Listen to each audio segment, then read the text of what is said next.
Assalamualaikum warahmatullahi wabarakatuh. Namun setelah itu dia pun masuk Islam, tersentuh dengan keislaman dan dia bergabung dengan Nabi Sallallahu Alaihi Wasallam. Kisah masuk Islamnya tokoh kita ini itu disebabkan karena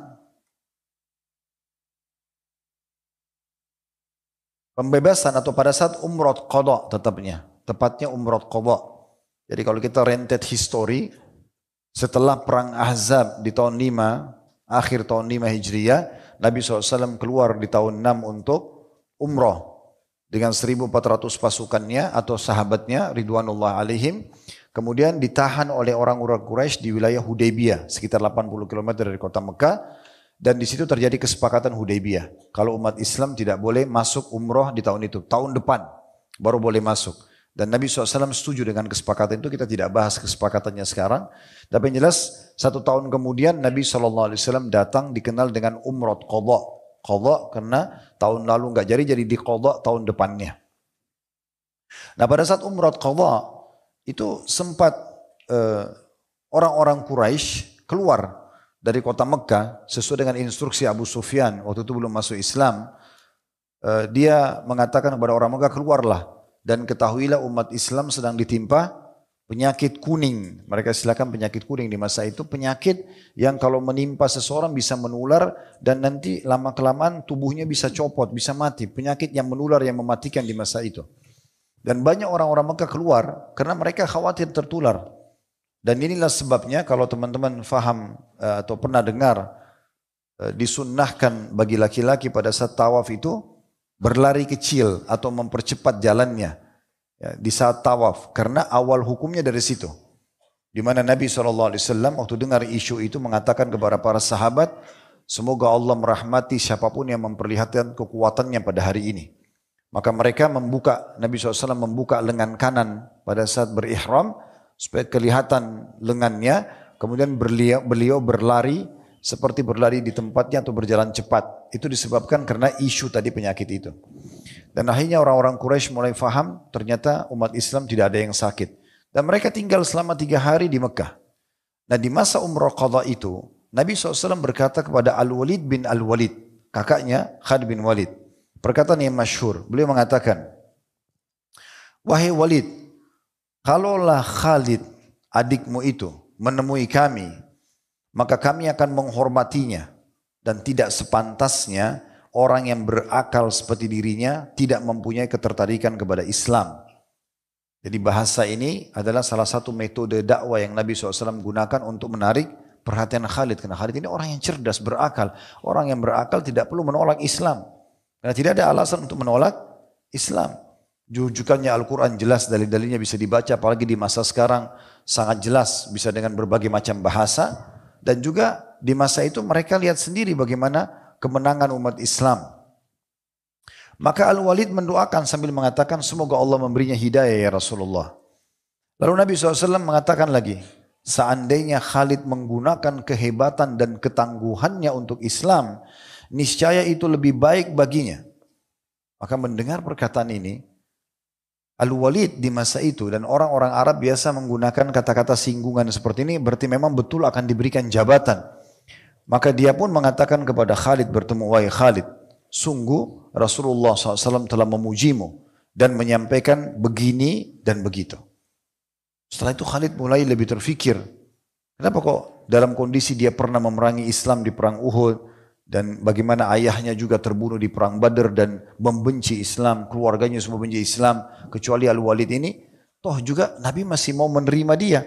Dan Nabi SAW juga bahkan mengatakan kalau bergabung dengan Islam dan dia gunakan ketangguhan dan kehebatannya yang dimiliki karena strategi perang yang dia kuasai, ya dia menjadi panglima perang, maka itu akan sangat baik.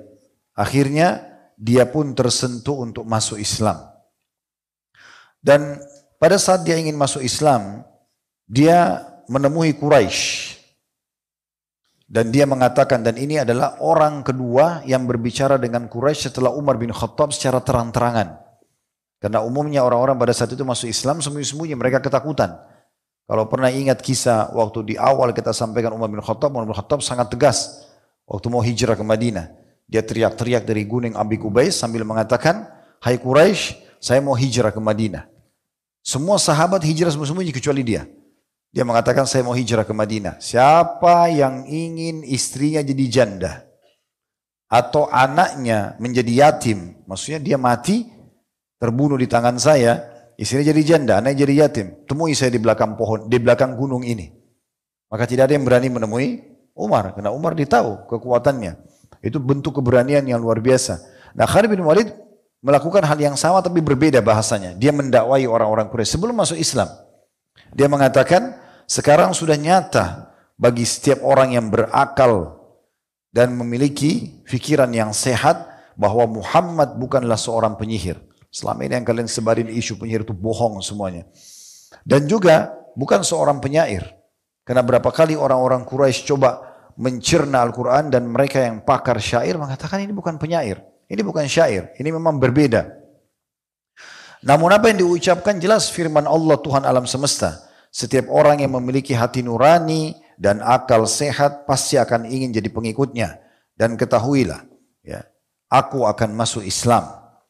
Maka orang-orang Quraisy mengatakan, engkau telah murtad hai Khalid. Tidakkah engkau ingat bagaimana pengikut Muhammad telah membunuh ayahmu, pamanmu, dan juga sepupumu di Badr? Maka Khalid mengatakan, yang kalian katakan itu hanya berdasarkan fanatisme buta saja. Itu sudah terjadi, selesai. Mereka bertengkar, mereka bertempur pada saat itu tidak ada urusannya sama saya sekarang masuk Islam.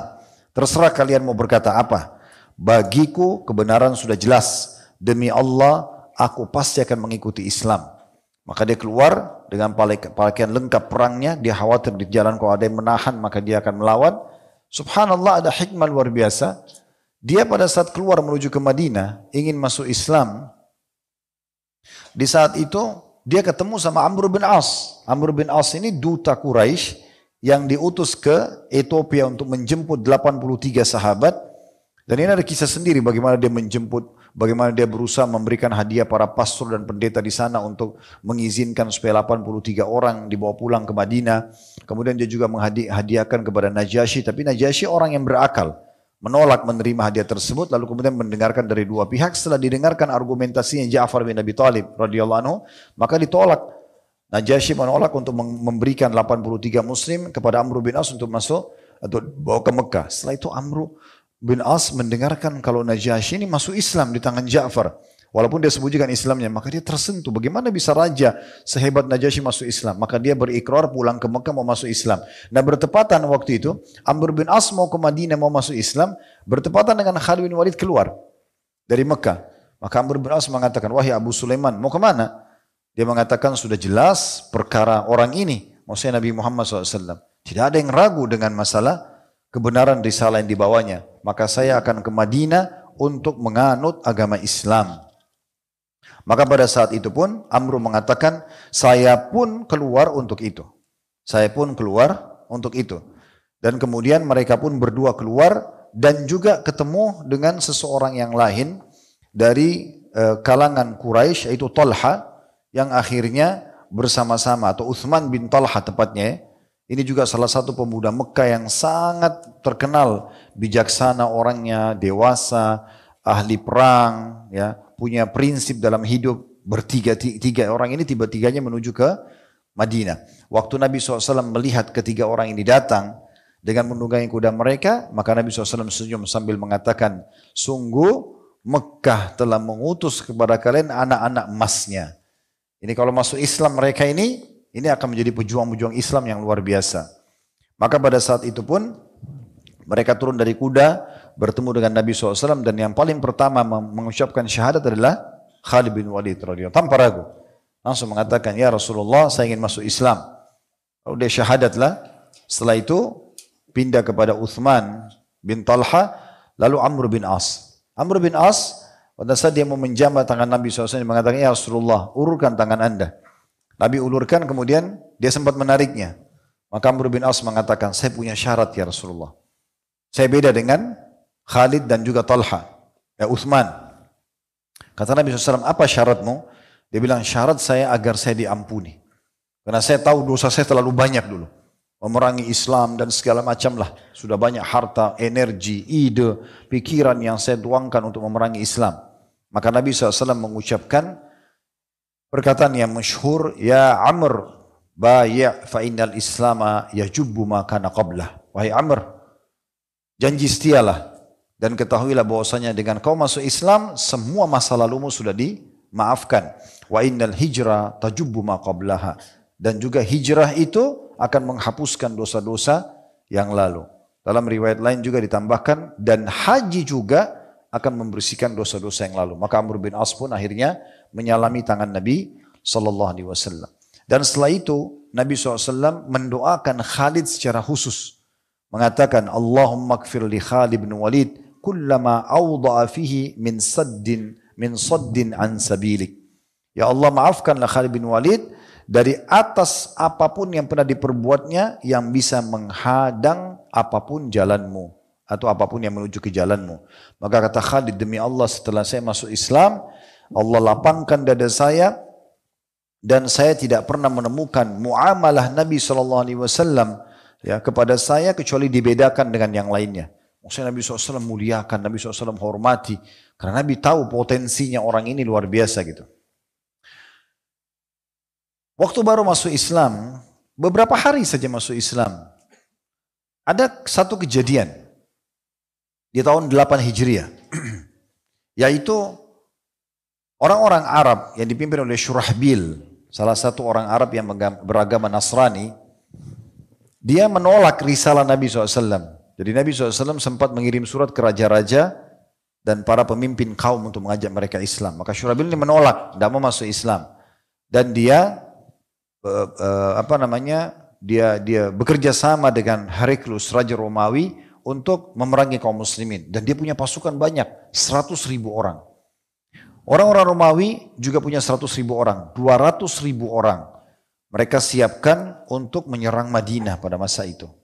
Maka Nabi SAW punya satu strategi perang, ikhwan dan akhwat sekalian rahimahumullah, itu beliau tidak pernah membiarkan musuh menyerang duluan.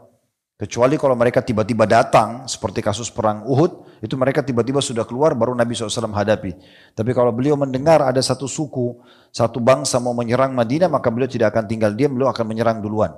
Maka beliau mengumpulkan pasukan terdiri dari 3.000 orang menuju ke wilayah Mu'ta. Ini wilayah di Jordania.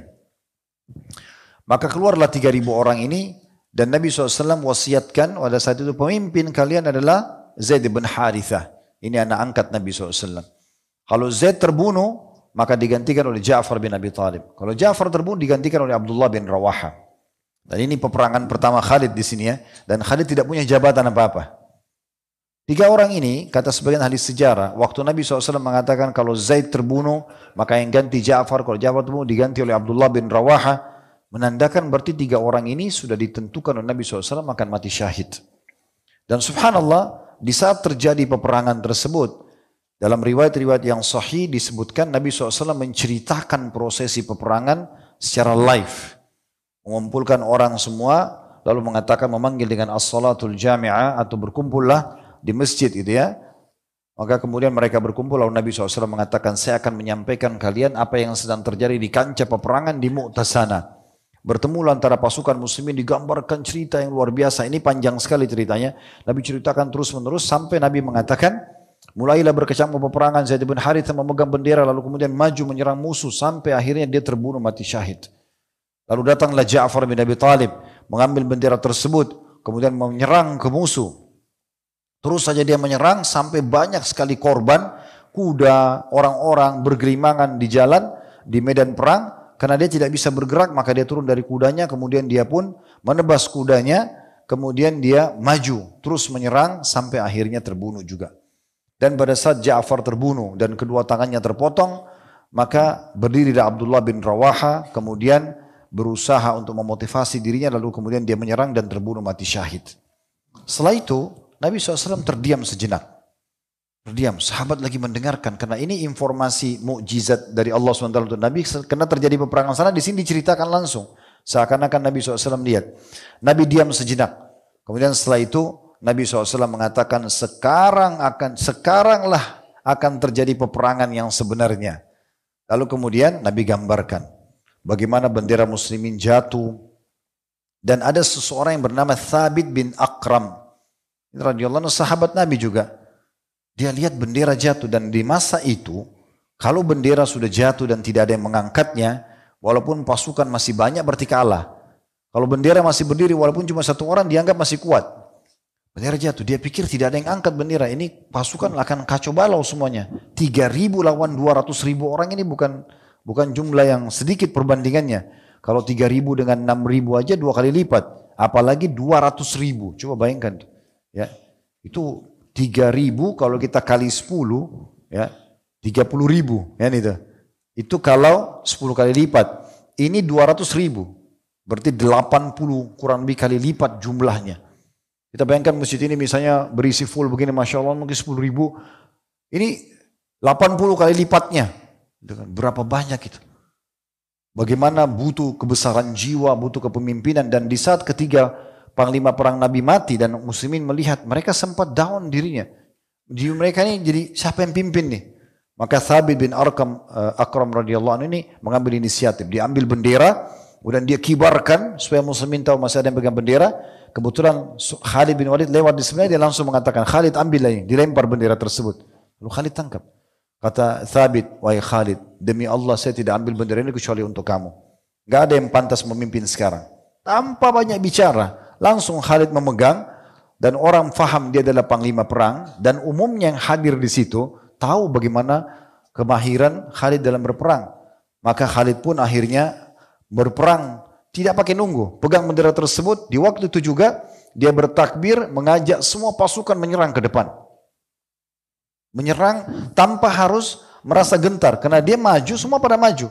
Dan 3.000 orang ini terus berperang, ya seakan-akan mereka ini disebutkan dalam banyak buku-buku sejarah, mereka menggunakan istilah berbeda-beda. Ada yang mengatakan seperti anak panah yang melecit dengan cepat, ada yang seperti batu yang dilempar dengan sangat cepat, karena mereka maju, mereka menyerang, dan 3.000 orang bisa mengocar-kacirkan nanti 200.000 ini karena 3.000 orang ini mau mati. Jadi beda dengan pasukan orang-orang kafir. Ini perbedaan dasar antara pasukan kita dengan pasukan mereka, ya. Kalau kita masuk medan perang, yang pertama dimotivasi bagaimana mati. Orang kalau masuk medan perang mau mati seperti apa? Pasti dia akan menyerang, gitu kan? Dengan harapan dia akan mati. Nanti akan kita lihat karena semua hidupnya beliau ini berisikan dengan peperangan. Sampai tidak ada satu celah pun ukuran 1 atau 2 jari manusia di tubuh Khalid kecuali ada sabetan pedang, hantaman tombak, luka semuanya, gitu kan? Karena memang beliau suka sekali dengan peperangan. Nanti akan lebih jauh kita lihat sebentar itu. Maka pada saat itu dia pun menyerang sampai menjelang malam, ya, menunjukkan bahwasanya memang keseriusan dia untuk berperang. Begitu malam hari, dia langsung mengubah strategi. Tidak ada satupun pasukan muslim yang beristirahat masa itu. Semua reposisi diganti semuanya. Khalid bin Walid menyuruh bagi 4 bagian pasukan, kanan, kiri, depan, belakang. Ini direposisi semuanya. Yang kanan ke kiri, yang kiri ke kanan, yang depan ke belakang, belakang ke depan. Dan siapapun yang membawa pakaian ganti, dia ganti bajunya. Dia ganti pakaiannya. Supaya nanti kalau ada bekas darah atau luka, itu tidak kelihatan. Satu malam itu diubah semua sama dia. Ini untuk mengatur ribuan pasukan di malam itu juga. Kemudian dia membagi pasukan itu menjadi 4 bagian tetap, dan setiap bagian dipecah lagi menjadi beberapa orang yang disuruh pulang ke arah Madinah. Disuruh pulang ke arah Madinah. Besok pagi pasukan Romawi siap untuk berperang. Mereka lihat yang kemarin selama 6 hari berperang, berjalan peperangan tersebut, itu muka-mukanya dikenal. Karena yang bagian depan berhadapan sama yang depan, yang kanan sama kanan, mereka saling menyerang begitu. Ini kok wajahnya semua baru bagi mereka, karena lapangan perang sangat luas. Maka mereka kaget, mereka pikir ini orang baru, pakaiannya juga berbeda, berganti, tidak ada tanda-tanda luka, gitu kan. Plus lagi, waktu Khalid melihat mereka masih bingung dengan keadaan tersebut, Khalid bin Walid memerintahkan agar mulai penyerangan.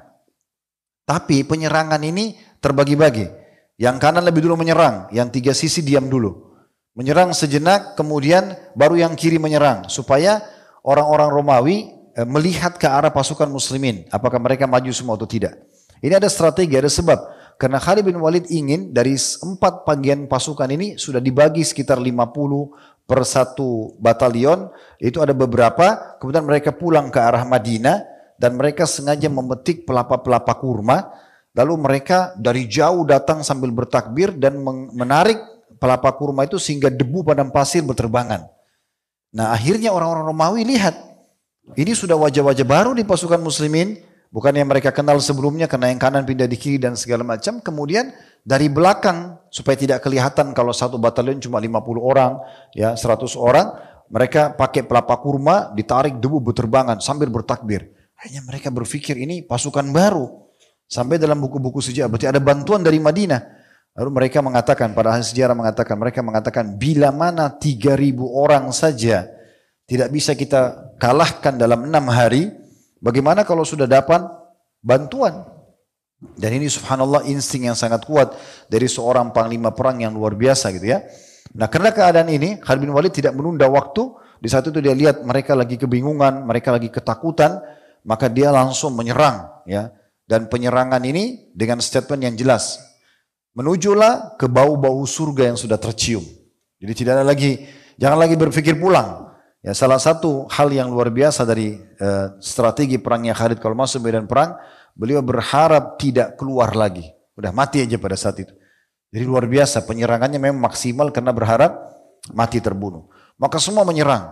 Di sini dinukil oleh para ahli sejarah seperti disebutkan Al-Waqidi, menyebutkan dalam kitab Al-Maghazi, peperangan-peperangan Nabi SAW, mereka dibuat sangat ketakutan pasukan Romawi pada saat itu karena reposisi tadi itu dan juga adanya beberapa batalion yang datang seakan-akan dari Madinah. Dan pada saat itu, lalu barisan mereka terbuka dan mereka terpukul mundur. Mereka menderita kekalahan dengan jumlah korban yang belum pernah dialami oleh bangsa manapun pada saat itu.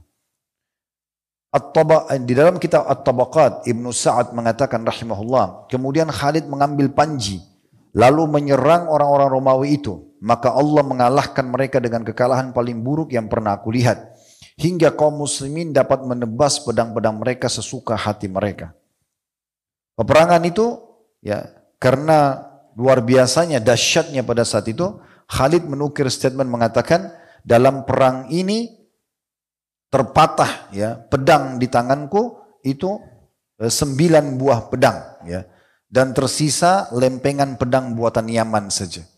Jadi memang luar biasa, kita bisa bayangkan kalau pedang bisa patah itu seberapa kuat dia mengayunkannya dan seberapa banyak. Kalau cuma satu orang duel mungkin tidak akan patah pedangnya, tapi mungkin sudah 100 orang, 200 orang pedang yang semua tangkis-tangkisan dan saling menyerang, ini mungkin bisa membuat patah. Bisa sampai 9 bilah pedang yang patah, ini luar biasa. Maka pada saat itu Khalid bin Walid pun mengatur lagi strategi luar biasa setelah banyak korban dari kalangan orang-orang musyrikin ini ya. Beliau pun akhirnya sudah mengatur sama prajurit panglima perangnya, mengatakan setelah kita melihat mereka kacau balau dan pada saat itu sudah banyak korban, terlebih lagi pasukan musuh ini memasang rantai di tangan-tangan mereka dan di belakangnya ada parit dibuat. Jadi supaya mereka tidak melarikan diri, itu banyak sekali korban dan banyak di antara mereka yang jatuh ke parit-parit tersebut. Dan setelah melihat darah, orang banyak yang kocar-kacir lari sana sini, maka pasukan ini pun kalah. Ya, pasukan Romawi ini kalah, mereka terpukul mundur. Melihat kejadian tersebut, Khalid bin Walid mengaturkan dari malam harinya, setelah kalau ini strategi berhasil, kita harus mundur pelan-pelan. Dan mundurnya itu dengan rapi. Yang sisi sayap kanan mundur, sayap kiri mundur, tapi tetap dengan berhati-hati, dengan disiplin. Lalu kemudian depan dan belakang juga mundur. Pada saat pasukan Romawi melihat setelah mereka berdarah, banyak korbannya, pasukan muslimin justru tidak menyerang mereka, mereka jadi takut untuk menyerang kembali muslimin. Dan mereka khawatir jangan sampai ini hanya strategi perang saja. Maka mereka pun membiarkan pasukan muslimin mundur. Dan mereka takut nanti kalau dikejar, itu sampai berjarak 600 mil dalam beberapa buku sejarah disebutkan. Pasukan Romawi tidak mengejar mereka. Akhirnya pasukan muslimin berhasil meninggalkan medan perang dengan kecerdasan dari strategi perang Khalid bin Walid. Karena kalau dilanjutkan 3.000 lawan 200.000 ini bukan gampang. Walaupun banyak korban mereka. Bisa saja mereka mengatur strategi perang baru dan mungkin umat Islam bisa jadi korban. Dan dengan strategi ini tidak ada satupun di antara muslimin yang jadi korban. Akhirnya mereka berhasil pulang ke Madinah. Namun informasi tentang mereka tinggalkan medan perang ini disampaikan oleh Nabi SAW. Dipeganglah oleh Khalid bin Walid panji, inilah peperangan yang sedang terjadi, dia menyerang, dia mengatur strategi perang dan seterusnya sampai Pada saat mereka sudah mengalami kemenangan atau hampir menang, Khalid bin Walid menarik pasukannya untuk meninggalkan medan perang. Yang ditangkap oleh seluruh penduduk Madinah, mereka firar minaz zahaf, lari dari kancah peperangan. Ini memang dosa besar ya, tidak boleh.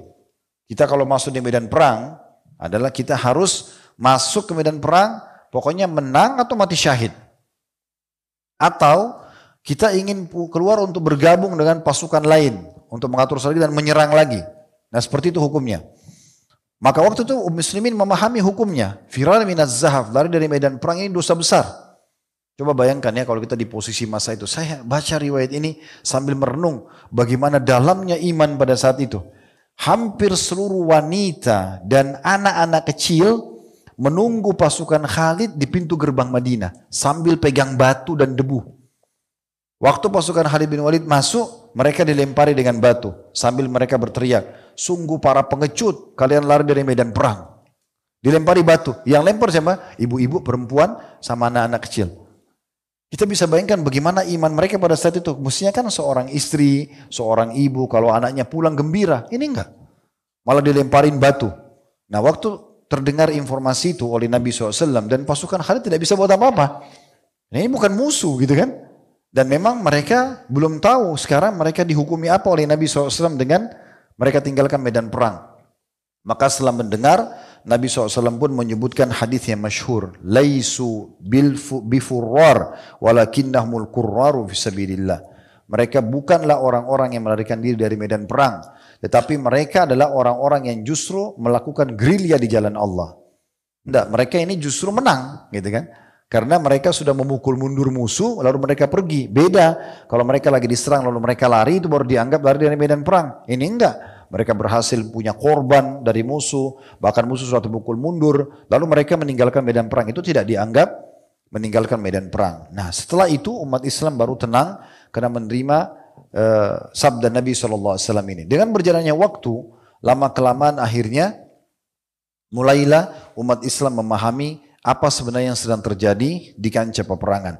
Dan ini luar biasa ini ya.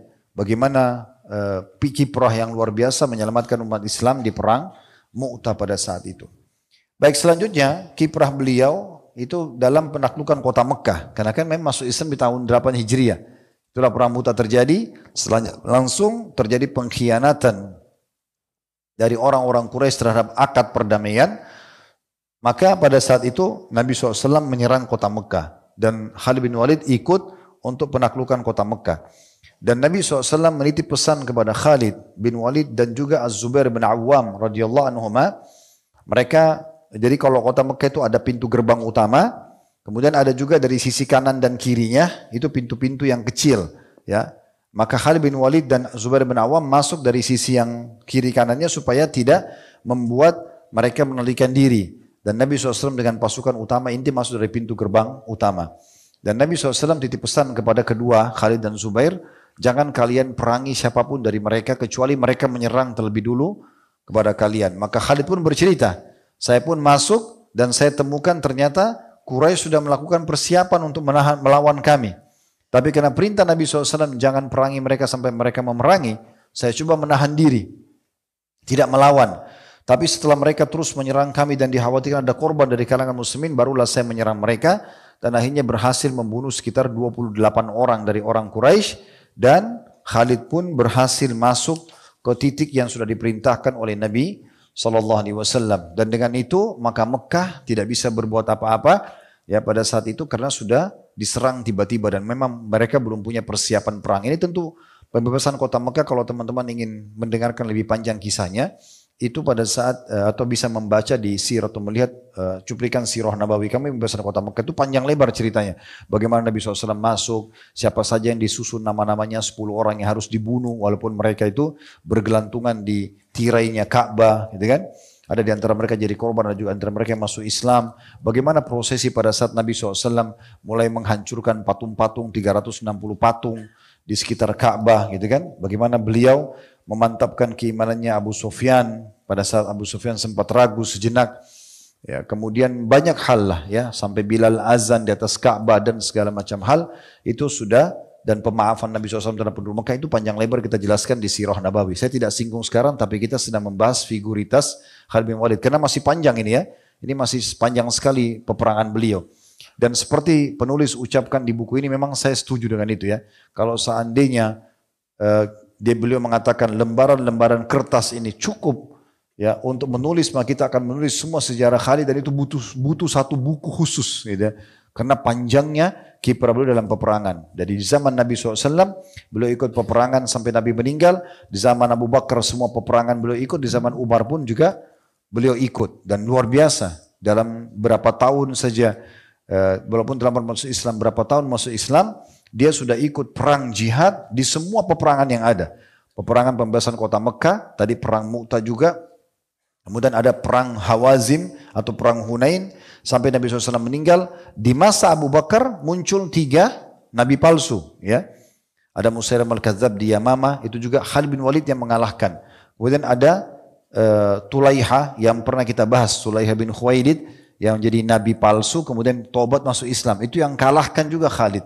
Kemudian Aswad al-Unsi juga dikalahkan oleh Khalid. Jadi perang memerangi orang-orang yang mengaku nabi palsu ini dengan pasukan yang sangat besar juga di tangan beliau. Nanti kan kita bacakan atau ceritakan tentang bagaimana beliau mengalahkan pasukan-pasukan ini. Kemudian setelah itu beliau juga mengekspansi Islam di pasukan Sa'ad bin Abi Waqqas ke negeri Persia. Seluruh wilayah Persia mayoritasnya sekitar 80% takluk dengan Khalid bin Walid. Dengan pasukan cuma 30.000 orang mengalahkan 250.000 orang.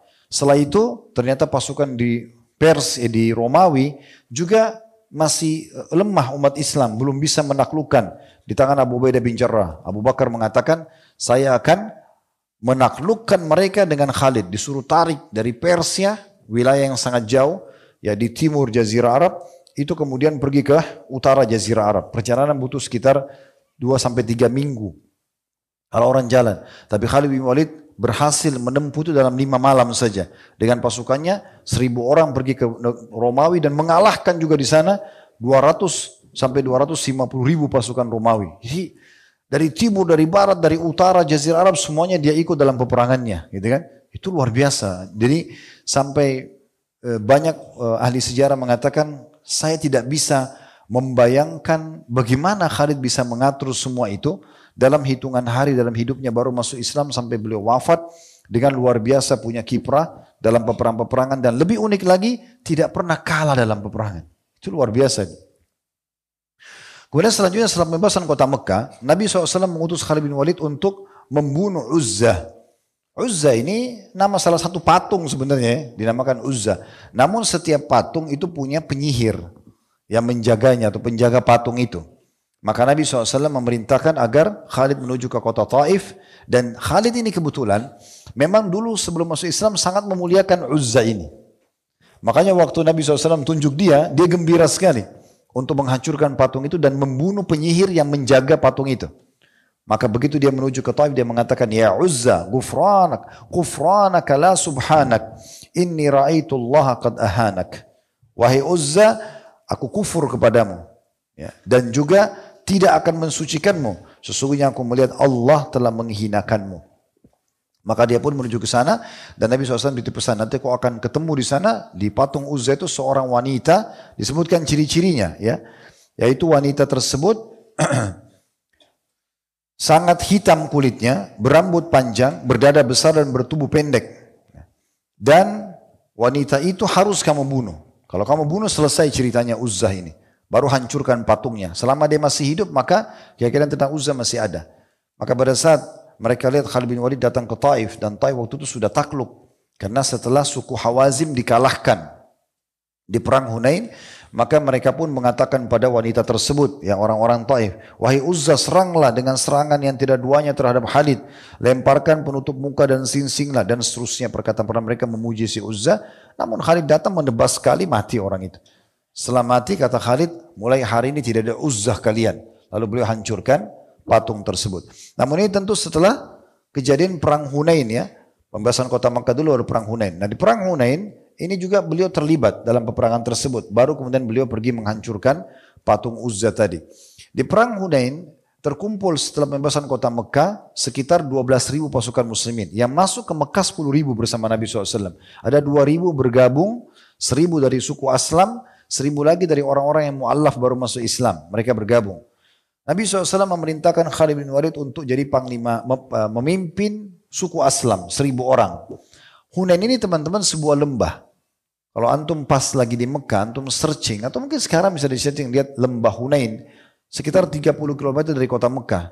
Di sana ada satu mikot, tempat niat namanya Ji'rana. Biasa orang kalau mau niat umroh situ, karena Nabi SAW pernah niat umroh dari situ. Itu lembah sangat terjal, ke bawah sekali turunnya. Ya, jadi memang untuk turun itu harus hati-hati. Satu orang per orang, apalagi kalau pasukan gitu. Nah, waktu itu suku Hawazim sudah mengatur strategi mereka menunggu, mereka buat lubang di padang pasir dan mereka menunggu umat Islam turun baru mereka menyerang tiba-tiba. Nah itu pertama disebutkan riwayat bagaimana Khalid terluka. Karena dia memimpin suku Aslam dan dia turun, dia tidak tahu apa yang akan terjadi, kemudian diserang oleh suku Aslam tersebut. Dan sempat beliau luka, dalam beberapa athar disebutkan beliau pun sempat ya pingsan pada saat itu. Lalu Nabi SAW menemuinya, lalu Nabi SAW mendoakan dan akhirnya sembuh pada saat itu. Di perang Hunain. Tapi muslimin memenangkan peperangan di masa itu. Sampai akhirnya takluklah suku Hawazim dan itulah harta rampasan paling banyak dikumpul oleh kaum muslimin. Dan setelah itu kota Taif pun tunduk masuk Islam. Kemudian selanjutnya disebutkan tentang bagaimana kiprah beliau dalam memerangi orang-orang yang murtad. Setelah Nabi SAW meninggal, lahirlah tadi saya bilang ada ya 3 nabi palsu yang sangat masyhur ya. Sebenarnya banyak juga orang-orang yang lainnya, ada penolak bayar zakat, tapi yang paling besar yang mengaku nabi ini. Seperti di kawasan Bazakha, ini yang kita sebutkan waktu serial sahabat Tulaiha bin Khuwailid, di perkampungan Bani Asad, karena Tulaiha dari suku Asad. Dan ini Tulaiha, kalau masih ingat di kisah beliau yang saya sampaikan, dipuji dia setelah dia masuk Islam, dia perbaiki Islam, dia tobat nasuh, lalu dia ikut dengan pasukan Sa'ad untuk menyerang Persia. Sebenarnya dia bersama Khalid bin Walid waktu itu ya. Tapi bagaimana dia sempat membunuh, bagaimana dia sempat menyerang kemahnya panglima perangnya Persia, menebas talinya, menjatuhkan tendahnya, kemudian mengambil kuda perangnya, dan kemudian diserang oleh 3 orang prajurit terbaik Persia, 2 dibunuh, 1 berhasil lolos. Lalu pada saat dibawa ke pasukan muslimin, maka orang Persia itu minta diterjemahkan. Dia mengatakan, tanya siapa Tulaiha ini? Siapa orang ini? Kata mereka ini salah satu pasukan muslimin. Lalu kata dia, sebelum kalian tanya kepada saya tentang jumlah pasukan saya segala macam, saya ingin bercerita tentang orang ini. Orang ini punya keterampilan perang yang luar biasa. Perlu kalian ketahui, 2 orang yang telah dibunuh oleh dia adalah sepupu saya. Dan itu adalah prajurit terbaik yang paling tahu strategi perang, paling tahu keterampilan perang. Itu dibunuh di tangan dia dengan sekejap. Hanya dengan beberapa gerakan duel kalah. Dan saya termasuk orang terbaiknya 3 orang. Tapi 2 saudara sepupu saya dibunuh sehingga saya dibawa ke sini. Maka saya belum pernah menemukan prajurit seperti ini. Teman-teman sekalian, itu pujian tentara Persia terhadap Tulaiha. Tulaiha ini di perang di Bazakha itu dikalahkan oleh Khalid. Dan dia lari karena dikalahkan oleh Khalid bin Walid. Berarti kita bisa bayangkan bagaimana Khalid lebih hebat daripada Tulaiha itu. Gitu kan? Jadi memang dia berhasil menaklukkan wilayah ini.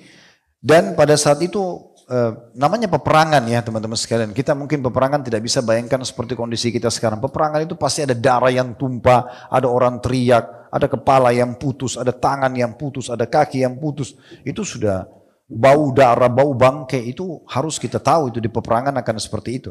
Sama dengan kasus teman-teman kita di Gaza. Mereka lagi dibom. Ya memang untuk mati syahid memang begitu. Untuk mati syahid harus dibunuh sama musuh. Ya dibunuh ya begitu, kepalanya hancur, tangannya terpotong, dadanya ditusuk, ya memang sudah begitu. Ya. Jadi bedakan, setiap ibadah itu ada caranya. Sholat itu memang sholat kayak kita tadi sholat, misalnya majelis ilmu seperti duduk santai, dengarin aja gitu kan. Tapi perang beda. Jangan antum samakan, perang itu harus maju, siap berkorban, luka badannya. Kalau orang masih takut kena silet, kena beling, ya, atau takut sama kecoa, ya, atau takut sama apa, terus mau bicara perang, ini luar biasa, mimpi, mengkhayal, gitu kan. Makanya saya kadang-kadang bilang sama jemaah haji, jemaah umroh saya, bapak-bapak, Rasulullah bersabda, semoga Allah merahmati orang yang gundul. Lalu orang bilang orang yang cukur ya Rasulullah, orang yang gundul. Sampai 3 kali Nabi doakan. Yang keempat baru orang yang cukur. Saya bilang sama bapak-bapak motivasi mereka. Pak, Allah baru minta dari anda rambut, kamu berkorban. Gimana kalau Allah minta darah? Akhirnya gundul semua karena gak enak. Sampai ada yang bilang sama saya, Ustaz, pertama kali saya gundul seumur hidup. Gak apa-apa kalau gundul karena kriminal, wajar malu. Gundul karena umroh sama haji ini luar biasa. Setiap hari rambut akan jadi cahaya hari kiamat, setiap hari rambut akan dicatat pahala, 1 pahala dan dihapus 1 dosa. Berapa banyak pahalanya didapatkan dari rambut tersebut. Berkorban dulu hal yang kecil jalan Allah, baru anda bisa berkorban yang besar, gitu kan? Makanya lari semua dari darah, dari peperangan, karena tidak pernah berkorban hal yang kecil pun sama Allah. Gimana? Kan gitu. Nah pada saat itu, Khalid bin Walid pun masuk, kemudian melihat cara perangnya Tulaiha ini aneh. Setiap dia tangkap satu pasukan umat Islam, ditawan, itu pasti dimutilasi, dibakar, dilempar dari benteng mereka, supaya umat Islam ketakutan. Ini kan jahat sekali ya.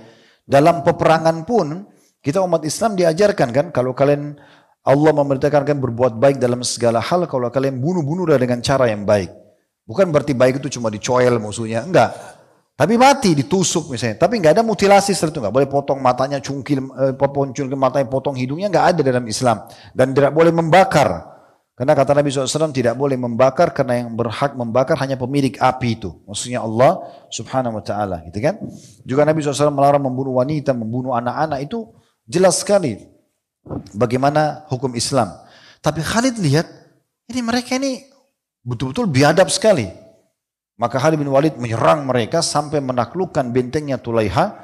Dan setelah itu mereka minta perdamaian. Kata Khalid, tidak ada pemaafan dalam kalian sampai kalian memberikan kepadaku siapapun yang telah memutilasi umat Islam. Dan yang melempar mereka dari atas, yang membakar mereka. Maka diserahkan, baru Khalid bunuh mereka di depan pasukannya gitu kan. Dan dihukum mati orang-orang seperti ini. Bahkan Khalid bin Walid menyuruh untuk melempar mereka juga dari benteng-benteng mereka.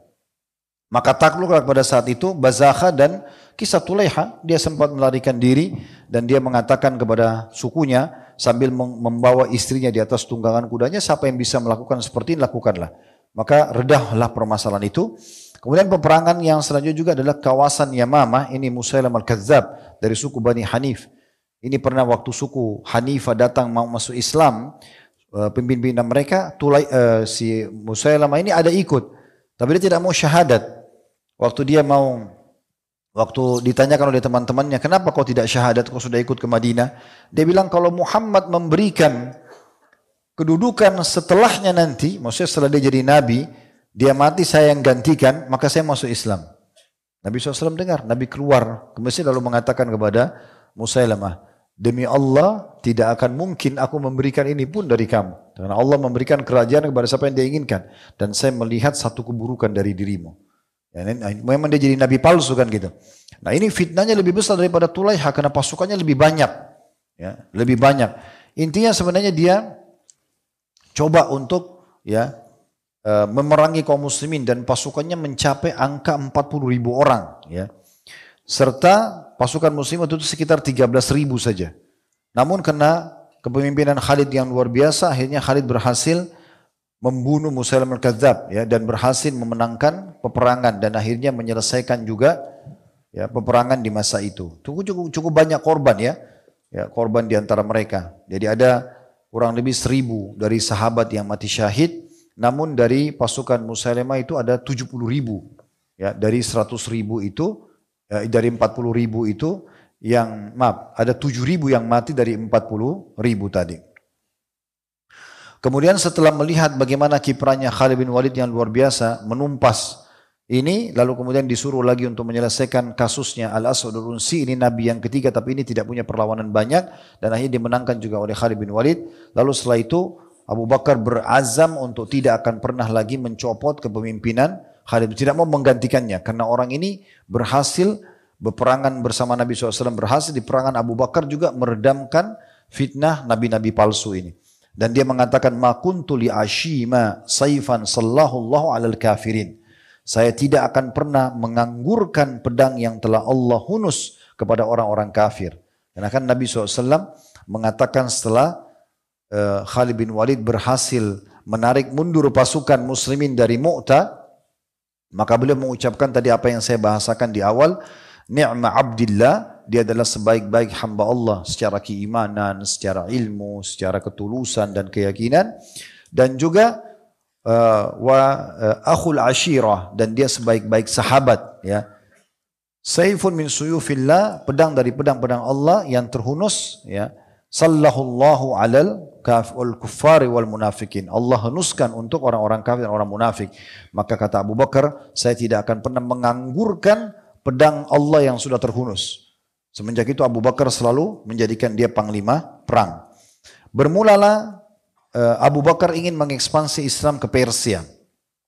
Maka pada saat itu pergilah, ya, Khalid bin Walid menuju ke Persia, dan itu terjadi kurang lebih tahun 633 atau 200, ya, tanggal tahun 12 Hijriah.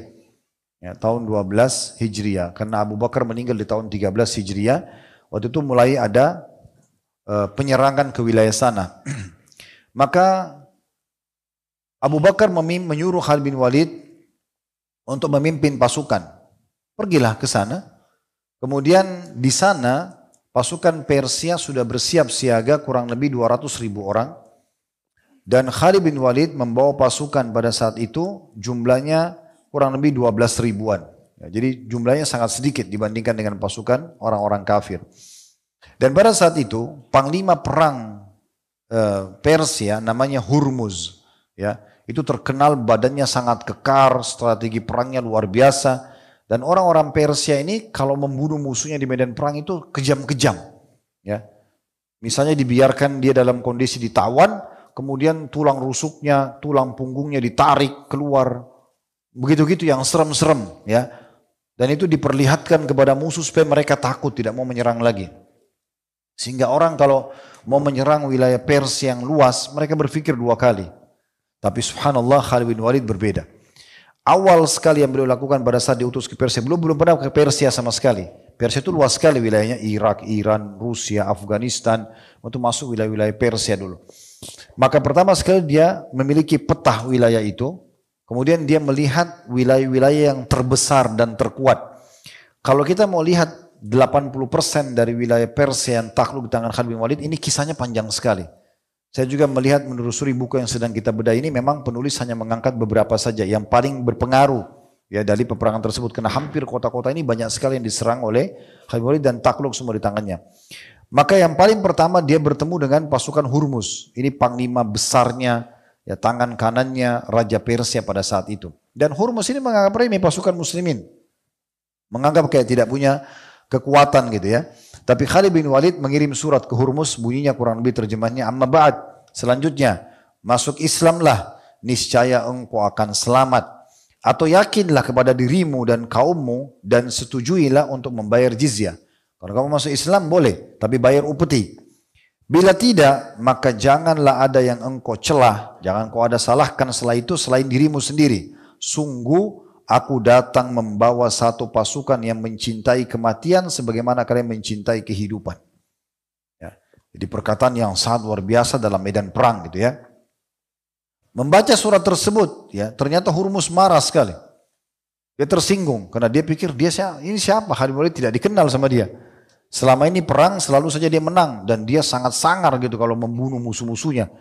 Ya, mirip kalau kita misalnya antum ahli main bulu tangkis, juara mungkin, terus ada orang tiba-tiba tantang antum, ya, dan akan mengalahkan, padahal antum misalnya sudah juara dunia, kan ini kan orang sudah menguasai dunia negeri Persia pada saat itu, kan antum agak remeh, siapa orang ini gitu.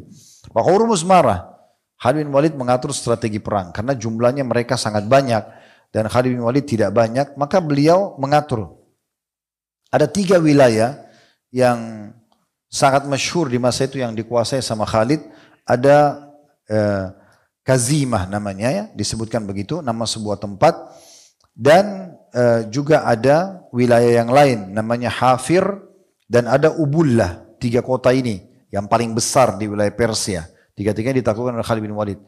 Maka yang paling pertama Khalid ingin serang adalah Kazimah, karena kalau takluk ini umumnya kota-kota besar lain bisa ditaklukkan.